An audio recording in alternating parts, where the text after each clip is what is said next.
골라 골라 자동차가 싸다 싸. 너무하신 거 아니에요? 반응들이 왜 이래요? 요즘 이렇게 온라인에서 차를 판매하잖아요. 핫한 거 다들 모르시나 봐요. 핫한 건 안 돼. 어디 취업하신 줄 아셨어요? 어디 취업을 할까요? 네. 차를 이제 못 판다거나. 네, 맞습니다. 이게 찌레커님 말씀하신 것처럼요. 테슬라도 그렇고 최근에 현대차까지 이렇게 좀 판매 전략을 좀 구사하고 있죠. 일단은 테슬라 온라인으로만 아까 말씀하신 것처럼 차를 팔고 있는 게 되게 유명합니다. 국내에 뭐 테슬라 스토어라고 해가지고요 있기는 한데 여기서는 이제 차량을 실질적으로 한 번씩 확인해보고 뭐 시승을 원한다면 시승 정도 할 수 있는 곳이고 국내 6곳밖에 없다고 해요. 현대차 같은 경우에도 원래는 온라인 판매를 전혀 안 하고 있었다가 캐스퍼 출시 이후에 캐스퍼만큼은 이제 온라인으로 판매를 하고 있죠. 그러니까요. 요즘 홈쇼핑에서도 차를 팔더라고요. 이제는 온라인 판매 전략이 이상하지가 않은데 완전 자연스럽잖아요. 오늘 주제 도대체 뭐길래 이렇게 뜸을 들이는 거죠? 우링 홍광의 미니 EV라는 차거든요. 홍광 EV, 미니 네. EV. 제가 어쨌든 뭐 최근에 전기차 좀 관심 많잖아요. 네네. 막 사료 좀 알아봤는데 홍광 EV는 굉장히 혁명이더라고요. 일단 싸. 가격이 엄청 싸던데요. 얼마나 맞습니다. 싸길래요? 대단한 차량이에요. 일단은 메이드 인 차이나 중국 차라는 네. 걸 먼저 말씀을 드리면 좀 이해가 쉬우실 것 같은데 이게 작년에 3분기에 무려 중국에서 테슬라보다 많이 팔린 차량으로 유명하거든요. 네? 이 테슬라를 이겼다고요? 네, 테슬라. 와, 중국 내부적으로도 인기가 어마무시한가 봐요. 일단은 가격이 미쳤어요. 네, 엄청 싸요. 네, 4인승 구조인데 500만 원대에서 판매를 하고 있습니다. 500만 원이요? 네. 사실 뭐 500만 원이면 거의 뭐 거저인 것 같아요. 요즘 자전거가 3천만 원이 넘는 시대잖아요. 3천만 맞아요. 원 넘는 것도 네. 있고 한데 또 캐스퍼가 일단 뭐 이런저런 옵션 하면 2천만 원이 넘으니까 500만 원이라고 하면 제 생각에는 거의 뭐 거저지 않을까 싶은 그런 생각이 들더라고요. 그쵸. 뭐 사실 가격이 음. 착하다 못해서 뭐 순딩순딩하다 약간 그런 느낌이죠. 중국 기준이긴 한데요. 전비가 1회 충전 기준으로 한 150km 정도가 가능하다고 하니까 이것도 상당히 좀 어메이징한 부분이 있죠. 박재 PD님, 네. 우리나라에서 직구 안 되나요? 너무 끌리는데요? 이 이야기 나올 줄 알았습니다. 실제로 그래서 이제 우리나라에 이거 직구 안 되냐라고 얘기하셨던 분들이 많았는데요. 이거 최근에 한 업체에서요, 이 차량을 직구를 하기 시작했습니다. 근데 이 판매 플랫폼이요, 우리한테 상당히 낯익은 곳이에요. 로켓으로 유명한 곳입니다. 로켓이면 쿠팡이죠. 쿠팡. 쿠팡이 근데 이런 거 좀 빠르더라고요. 로켓 배송 같은 거 해서 뭐 무료 배송, 무료 반품 굉장히 혁명적이잖아요. 네. 근데 이 쿠팡에서 이 홍광 EV를 판다고요? 네, 맞습니다. 이 판매 업체가 쿠팡을 통해서 이제 차량을 판매한다고 등록을 했고요. 네. 지금 현재 구매하면은 8월 8일 날 인도받을 수 있다라고 그렇게 나와 있어요. 근데 저는 사실 이 차량이 괜찮을지 좀 의심스럽긴 합니다. 의심스럽다고요? 왜요? 네. 이렇게 가격이 착한데 우리 네. 한번 믿어봅시다. 착하면은 믿는 게 맞죠. 네. 착하면 믿는 게 맞는데요. 결정적으로 이게 우리나라에 들어오는 순간부터 좀 사악해지기 시작합니다. 가격이요? 예. 500만 원이라던 그 메리트 자체가 없어져 버려요. 500 메리트가 없어지면 얼마까지 뛰는 거예요? 이게 뛰는 거예요? 아니면 뭐에 이것저것 뭐 붙는 거예요? 일단은 네. 뛰는 거죠. 예, 가격 자체가 뜁니다. 무려 3배가 뛰어요. 네. 직수입 업체가 현재 내건 가격이요. 세금 전에 세전 1,600만 원대입니다. 와, 사고 싶단 말 취소하겠습니다. 아니, 무슨 금이라도 발랐나요? 이 중국에서 넘어오는데 뭐 3배나 가격이 뛰는 이유가 뭘까요? 일단은 아까 전에 말씀드렸던 500만 원 기준의 차량이 깡통이라는 거예요. 옵션이 하나도 안 들어가 있는 차량들. 그러면은 이 차량에 에어컨도 없고요. 심지어 에어백도 없다고 해요. 그러면은 우리나라에 이제 수입차니까 들어오려면 인증을 받아야 되잖아요. 이 인증 자체를 통과를 못 하게 된다는 겁니다. 그래서 이것저것 옵션이 다 붙어져 있는 최고급형 모델을 들여올 수밖에 없는데요. 이게 그럼에도 불구하고 중국 내 가격 한 700만 원 정도밖에 안 한다고 해요. 그러니까 뭐 사실 뭐 인증하려면은 서류도 뭐 받아서 여기다 제출하고 저기다 제출하고 좀 그런 행정 과정적인 게 있다 보니까 그런 데에서 조금 이렇게 이득을 취하는 부분이 아닐까 생각이 듭니다. 와, 최고급 트림이 중국에서 한국으로 넘어와서 이 가격이 2배가 넘어 불었다. 붙여도 너무 붙였던 거 아닌가요? 그러니까 사실 뭐 가격이 아무리 싸다라고 해도 그리고 또 수입차잖아요. 이게 수입차는 수입차인데 수입차는 사실 뭐 부품도 그렇고 수리하기가 좀 힘든 부분이 있잖아요. 테슬라도 그렇고 뭐 고치는데 한 달이 걸린다 여러 가지 말이 많은데 이건 괜찮을까요, 좀? 일단은 쿠팡 판매사 이 등록된 것도 보면은요, 이거는 공식 수입이 아니라 직구예요. 직구 말 그대로. 그냥 가져오기만 한 거? 네, 그렇죠. 가져오기만 하는 거죠. 그래도 어쨌든 간에 뭐 차량에 결함이 발생하면은 1년 동안은 무상 AS를 해주겠다라는 조건도 있고, 나름의 뭐 정식 서비스 센터까지는 아니더라도 뭐 협력 공업사 같은 곳들이 있겠죠. 그래서 지정 공업사 같은 데에서 수리를 해주겠다 이렇긴 하는데, 근데 이제 무상 AS 기간이 1년이 끝나고 나면은 그때 가서는 일반 정비소를 이용하는 것을 권장한다라고 적혀져 있어요. 근데 아마 그 차량 갖고 정비소 들어가면은 이 차가 무엇이다냐 이러신 분들 상당히 많을 거거든요. 예. 그리고 뭐 상당히 낯선 차이기도 하거니와, 일단은 부품 수급 자체가 이게 될까? 전기차다 보니까 수리하기도 좀 힘들 텐데, 일단 그런 생각이 들고요. 이 판매 글 중에 보면은 이제 최소 비용으로 수리가 가능할 수 있게끔 노력하겠다라고 되어 있는데 노력하겠다. 네, 노력하겠다. 그 문구가 의미심장한데요. 네, 그쵸. 그러니까 이게 사실 구체적인 방안 자체는 없어요. 제시해 둔 게.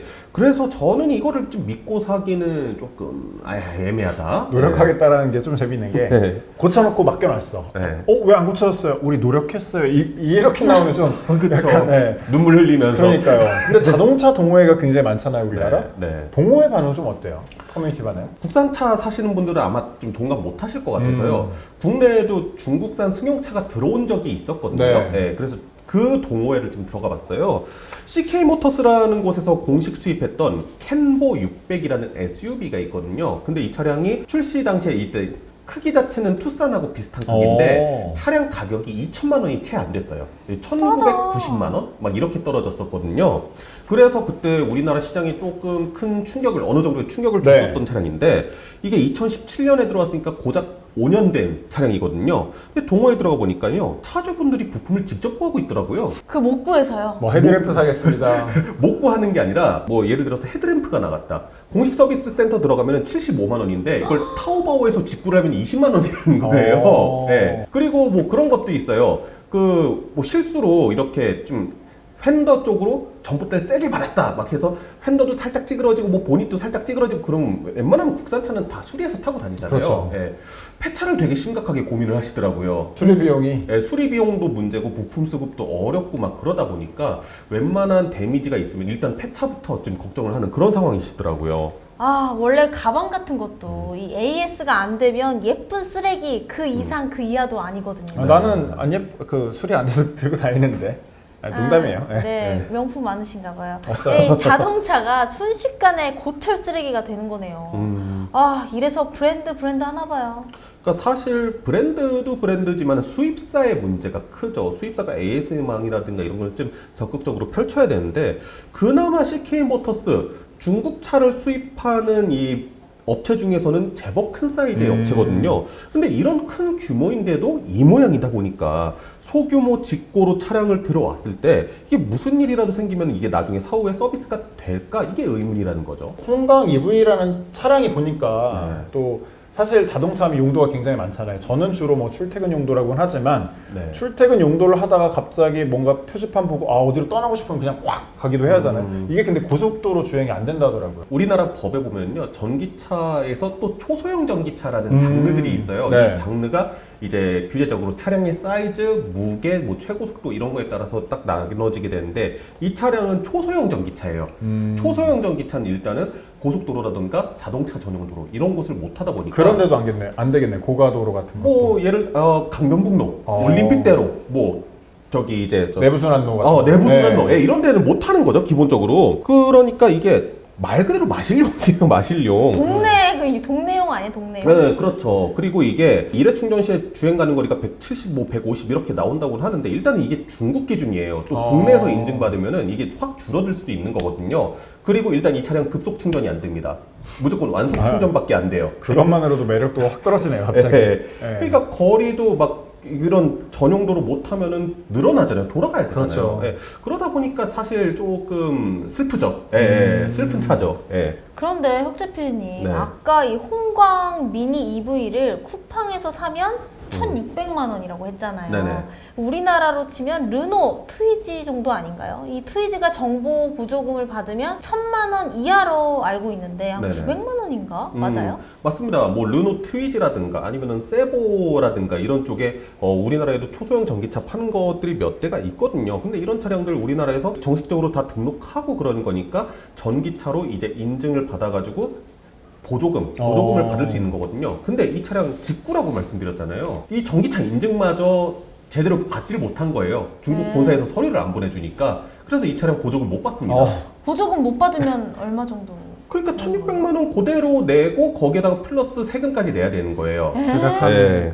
그러면 세금까지 치면 거의 2천만 원 정도 아니에요? 1,800만 원만 그 정도쯤 되겠죠. 뭐 배송비 뭐 이런 것 저런 것 다 하면은. 진짜 안 사겠다. 네. 그러니까 이게 보조금도 못 받는데 굳이 이 돈으로 이걸 사야 되나? 진짜 이러다 캐스퍼 가격 되는 거거든요.